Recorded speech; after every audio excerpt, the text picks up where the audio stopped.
আসসালামু আলাইকুম, সবাইকে স্বাগতম আরো একটি নতুন ভিডিওতে।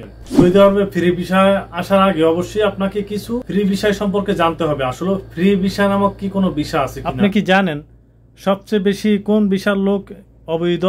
বাংলাদেশিরা। হ্যাঁ, সবচেয়ে বেশি ফ্রি ভিসার লোক অবৈধ।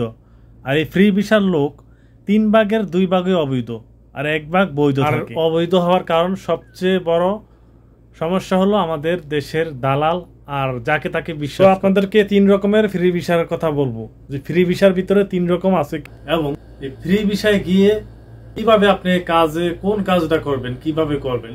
আপনি যে ফ্রি ভিসা আসার পর যে আপনি বিভিন্ন জায়গায় কাজ করতে পারবেন এটা না, আসলেও কিন্তু ভিসাটা কারো অধীনে থাকে। তো এখানে আপনার কফিলের সাথে আপনি কাজের ক্ষেত্রে বিভিন্নভাবে চুক্তি করতে পারেন। তো আমি সেই বিষয়গুলো আজকে বলবো। এই ফ্রি ভিসার ভিতরে আপনি 3টা ভাগে ভাগ হবে, মনে করে পেশা যাই হোক। তো ফ্রি ভিসায় আসার আগে আপনার অবশ্যই ফ্রি ভিসা সম্পর্কে তথ্যটা জানতে হবে। আসলে ফ্রি ভিসায় গেলে কি আমার জন্য ভালো হবে নাকি আমার জন্য খারাপ হবে? আমি কি ফ্রি ভিসায় সৌদি আরব গিয়ে টিকতে পারবো কিনা? কারণ ফ্রি ভিসার যে খরচটা, সৌদি আরবে যদি আপনি ফ্রি ভিসায় আইসা বৈধভাবে থাকতে চান তাহলে আপনার জন্য এই ভিডিওটা।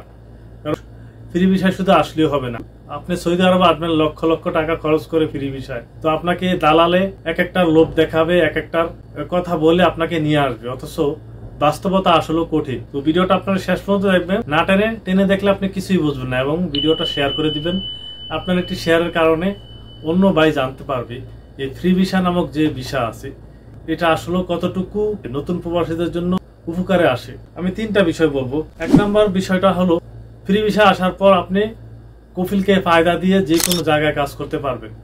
এখন বলতে পারেন যে কফিলকে কত টাকা ফায়দা দিতে হবে। ফায়দা বলতে হলো যেটা 1 মাস পর 400 রিয়াল, 500 রিয়াল, 600 রিয়াল, 300 রিয়াল, মানে যার থেকে যেমন নিতে পারে এটা বলে ফায়দা।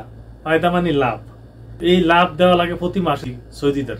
এখন প্রতি মাসে অনেকে দেয় না, আবার কেউ 6 মাসে দেয়, আবার কেউ একবারে 1 বছরে আকামার সাথে দিয়ে দেয়। তো আপনি যদি নতুন আসেন সৌদি আরবে, বিশেষ করে ফ্রি ভিসায়, তাহলে আপনাকে কিন্তু প্রতি মাসে 500 টাকা গুনতে হবে শুধু কফিলকে দেওয়ার জন্য।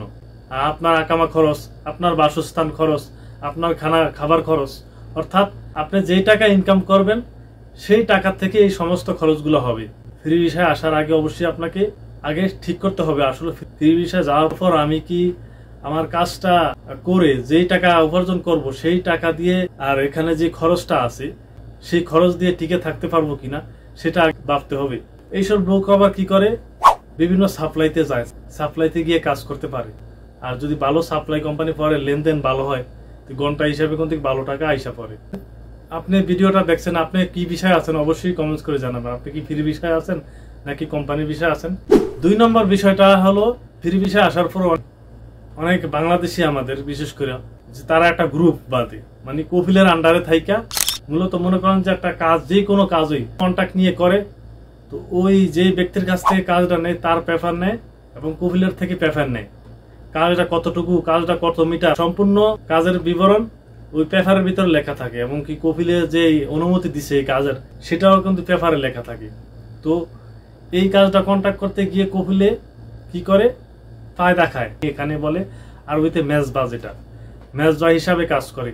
আপনি যদি 20,000 রিয়ালের কাজ ধরেন কন্ট্রাক্টে একটা গ্রুপে থাইকা, ধরুন আপনারা 5-6 জন মিলে একটা কাজ ধরছেন, সেই কাজটা কত টাকা আসবে, কত টাকা এই কাজটা আপনি নিয়েছেন 20,000 রিয়াল। এখন 20,000 রিয়ালে আপনি যদি 25% দেন তাহলে কত আসে, তাহলে কফিলকে 5,000 রিয়াল দেওয়া লাগবে।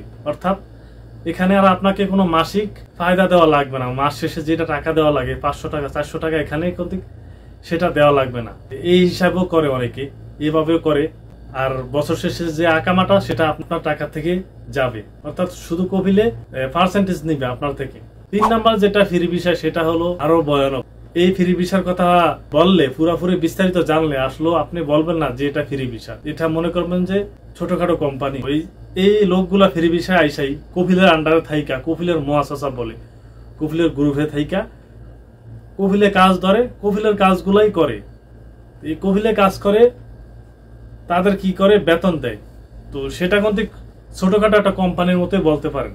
ছোটখাটো একটা কোম্পানির মতো কফিল খুলে নেয়। এই সমস্ত যে ছোটখাটো কোম্পানির মতো আছে এগুলার কিন্তু ডিমান্ড লেটার দিতে পারে না। বাংলাদেশে। তো ম্যান পাওয়ার করতে গেলে মুআসাসা এগুলা কিন্তু খরচ হয়ে যায় অনেক। ম্যান পাওয়ার করতে গেলে কফিলের একটা ডিমান্ড লেটার লাগে, ম্যান পাওয়ার না হলে বিষয় লাগে না। তো এবার এটা বলার কারণ হলো ওই যে বললাম কফিলে লোক নিয়ে আসে 10 জন 5 জন 20 জন নিয়ে আইসা কফিলের আন্ডারে রাইকা কফিলে কাজ করায়, মাস শেষে টাকা দেয় কফিলে। অর্থাৎ সেটাটা ছোটখাটো কোম্পানির মতো, আপনারা যে কাজগুলা পারেন আপনার পেশা অনুযায়ী সেই কাজগুলা করায়, কফিল টাকাটা নেয় আপনাদের মাসিক হিসাবে দেয়। এটা ফ্রি ভিসা না বললেই হয়। এই ফ্রি ভিসার লোভ দেখিয়ে এখন থেকে অনেক দালাল নিয়ে আসে, এভাবে অনেকের নিয়ে আসে।